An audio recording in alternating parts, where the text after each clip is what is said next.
नमस्कार, आप देख रहे हैं न्यूज वन इंडिया। मैं हूं आपके साथ पूजा यादव। टीम 11 की बैठक में सीएम योगी ने अफसरों को निर्देश दिए हैं। प्रवासी कामगारों श्रमिकों को घरों तक सुरक्षित पहुंचाने की रणनीति। सीएम योगी के निर्देश पर सुरक्षित घर पहुंचाने के लिए 10,000 बसें लगी हैं। मेडिकल स्क्रीनिंग के लिए 50,000 से ज्यादा मेडिकल टीम गुजरात, महाराष्ट्र, कर्नाटक से प्रवासी कामगार मजदूरों को लेकर 5 ट्रेनें पहुंचेंगी। यूपी सीएम योगी के निर्देश पर प्रदेश के सभी कम्युनिटी किचन की जियो टैगिंग। अब तक 11 लाख क्वारंटीन सेंटर्स, आश्रय स्थलों की भी जियो टैगिंग। और बाहर से आ रहे लोग पहले जिले के क्वारंटीन सेंटर जाएंगे। मेडिकल जांच के बाद होम क्वारंटीन अस्पताल भेजा जाएगा।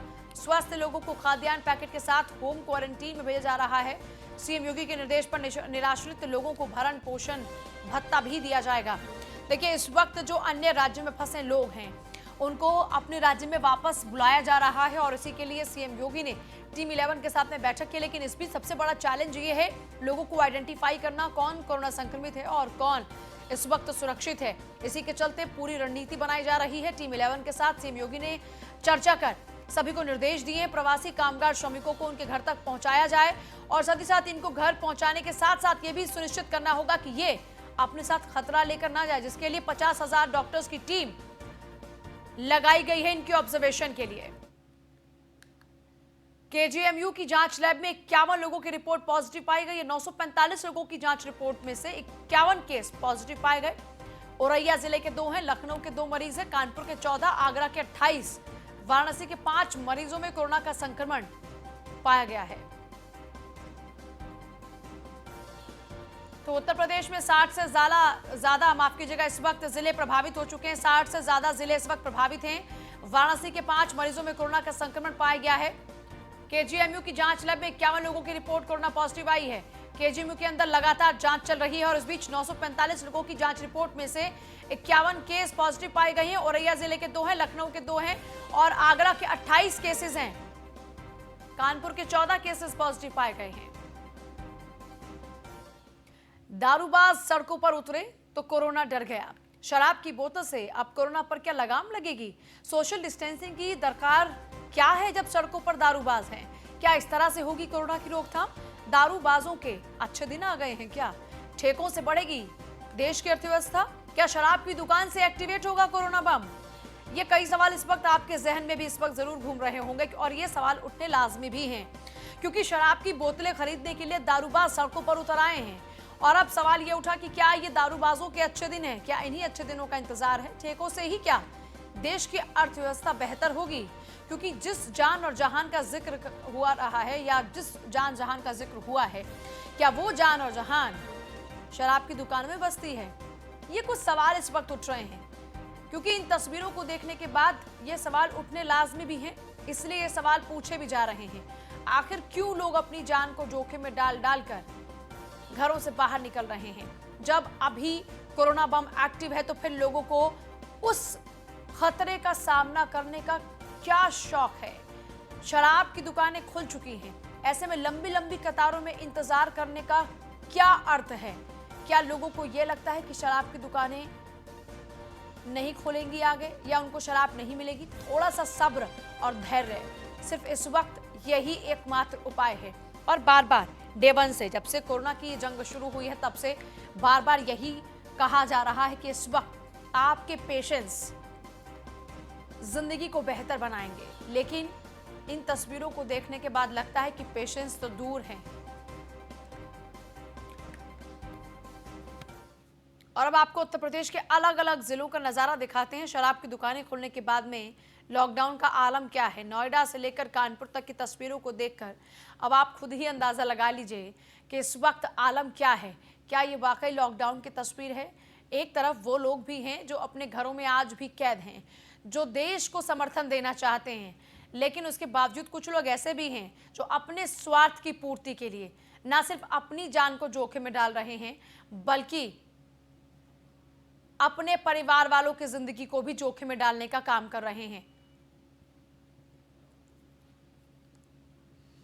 शराब की दुकानें खुलने के आदेश के बाद हर तरफ लंबी लंबी कतारें नजर आ रही हैं। कई जगह ऐसी भी हैं जहां पर सैकड़ों की तादाद में लोग जुट गए। हमने आपको एक तस्वीर दिखाई थी शिव विहार की, जहां पर आप देखेंगे किस तरीके से लोग सैकड़ों की तादाद में अपने घरों से बाहर निकल आए हैं। क्यों? शराब का ऐसा भी क्या मोह है कि आप जान को जोखिम में डाल रहे हैं। जरा बस अंदाजा लगाइए, आप जिन लोगों के बीच में खड़े हैं, अगर उनमें से कोई भी शख्स कोरोना संक्रमित हुआ तो आप वो संक्रमण अपने घर लेकर जा रहे हैं। आपके जरिए वो संक्रमण आपके लोगों तक फैल सकता है, आपके लोगों के जरिए वो संक्रमण बाकी लोगों तक फैल सकता है। और फिर हमने जो तप किया है अपने घरों में रहकर, उसका क्या फायदा।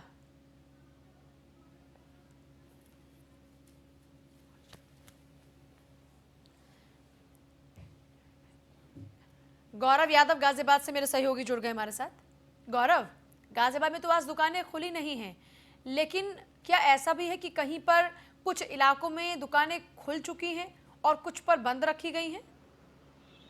देखिए शिल्पा, जब बात करें गाजियाबाद की, तो गाजियाबाद में पूरी तरीके से असमंजस की स्थिति बनी हुई है। बीती रात जिलाधिकारी ने आदेश जारी किया कि सुबह 10 बजे से शाम को 7 बजे तक जो दुकानें हैं वो जारी खोलेंगी, और उसके बाद उसका कोई खंडन नहीं किया गया, जिसके चलते सुबह से जो भीड़ है वो सड़कों से निकली और शराब के ठेकों के बाहर खड़ी हो गई।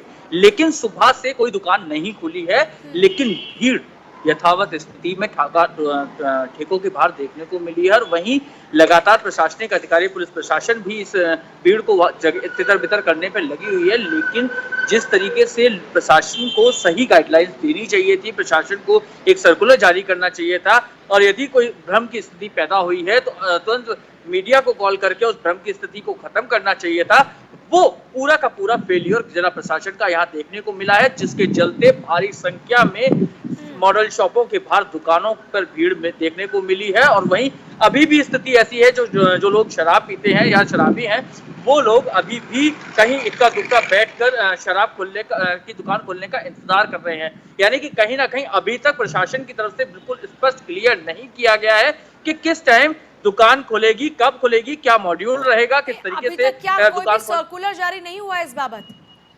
देखिए अभी तक इस बाबत कोई सर्कुलर जारी नहीं हुआ है। हाँ, लेकिन अनऑफिशियल तौर पे यदि बात करें तो एक बात सामने आई है कि कल से मॉडल शॉप खोली जाएंगी, लेकिन वो कैसे खोली जाएंगी इसका कोई अभी भी मॉडल तैयार नहीं किया गया है, ना ही कोई ऑफिशियल इस पे वर्जन दिया गया है। सवाल ये है, अगर गाजियाबाद जिले की बात करते हैं, जिस तरह तेजी के साथ में जब कोरोना का आंकड़ा बढ़ रहा था, उस दौरान में उत्तर प्रदेश में गाजियाबाद की सीमाएं सबसे पहले दिल्ली के लिए सील की गई थी। लेकिन अब सवाल ये है कि इतनी बड़ी लापरवाही कैसे हो सकती है जिला प्रशासन की ओर से? लोग इतनी तादाद में अपने घरों से बाहर निकल कैसे रहे हैं? अगर गाइडलाइंस जारी हैं और शराब की दुकानों पर लोगों का जाना इस वक्त अलाउ किया गया है, इसका मतलब ये तो नहीं कि सैकड़ों की तादाद में लोग एक साथ निकलकर घरों से बाहर आ जाएं। ये कौन सुनिश्चित करेगा?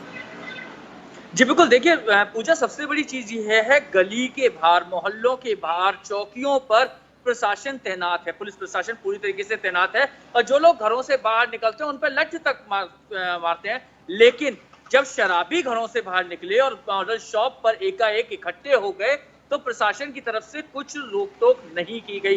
वहीं कोई सर्कुलर जारी नहीं किया गया कि आखिर दुकानें खुलेंगी या नहीं खुलेंगी। ऐसे में भ्रम की स्थिति है। जिन्हें लिकर चाहिए, जो 700 रुपए की बोतल दुगने दुगने रेटों में खरीद रहे थे, उनके लिए तो दुकान खोलना कहीं ना कहीं बहुत बड़ी राहत की बात है, तो वो अपना कोटा पूरा करने के लिए दुकान के बाहर आना लाजमी था। लेकिन कहीं ना कहीं प्रशासन का बड़ा फेलियर ये है कि उन्होंने एक सर्कुलर जारी नहीं किया, प्रॉपर जो इंफॉर्मेशन है वो मीडिया के माध्यम से पब्लिक में सर्कुलेट नहीं करवाई, जिसका खामियाजा ये देखने को मिल रहा है कि यहाँ पर भारी संख्या में भीड़ है।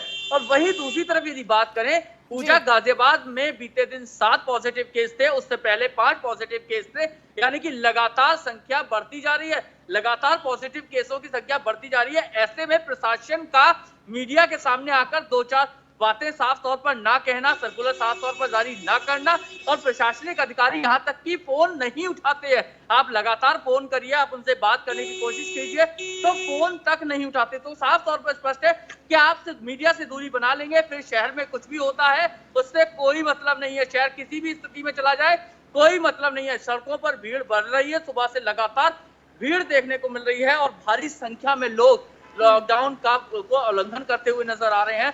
यहाँ पुलिस प्रशासन लगातार चालान जरूर कर रहा है, लेकिन चालान करने से रेवेन्यू इकट्ठा होगा, लेकिन कोरोना नहीं रुकेगा। और इसमें लापरवाही सिर्फ और सिर्फ प्रशासनिक दृष्टि से अधिकारियों की देखी गई है, जिसके चलते भारी संख्या में जन सैलाब सड़कों पर उमड़ा है, मार्केट में उमड़ा। वहीं दूसरी तरफ पूजा एक चीज और है, जी। तो जो लोग प्रवासी हैं, जो बाहर से आके यहाँ पे फंसे हुए थे, उनके जाने का सर्कुलर केंद्र सरकार द्वारा जारी हुआ और उसमें रजिस्ट्रेशन कर लिया गया। लेकिन लोगों को जाने की कोई सुविधा नहीं है, ना ही उनके पास प्रॉपर इन्फॉर्मेशन है कि वो आखिर कहाँ से जाएंगे, कब जाएंगे। और ये पूरा का पूरा फेलियर जिला प्रशासन का है और इस पे कोई भी सर्कुलर जारी नहीं किया जा रहा है। बहुत जी। शुक्रिया आपका तमाम जानकारी के लिए। देखिए, जाहिर सी बात है, यहाँ पर जिला प्रशासन को ये सुनिश्चित करना था और सरकार ने भी। तो देखिए, अभी मेरठ की अगर बात करते हैं तो वहां पर शराब के ठेके नहीं खुल रहे हैं और शराब के ठेके ना खुलने के बाद में कम से कम वहां के लोगों को मायूसी है। लेकिन जैसा भी के जिक्र करते कि गुप्त सूत्र ये बता रहे हैं कि गांव के अंदर शराब के ठेके शायद खोले जा सकते हैं कुछ प्लानिंग्स के साथ में। शराब के ठेके खुले होने के बाद प्रशासन की भी जिम्मेदारी बढ़ जाती है और ऐसे में प्रशासनिक अधिकारी भी खुद मौके पर पहुंच रहे हैं। इस बीच मॉडल शॉप का खुद निरीक्षण करने के लिए संजय और पी गुरु प्रसाद पहुंचे और मौके का मुआयना भी उन्होंने किया।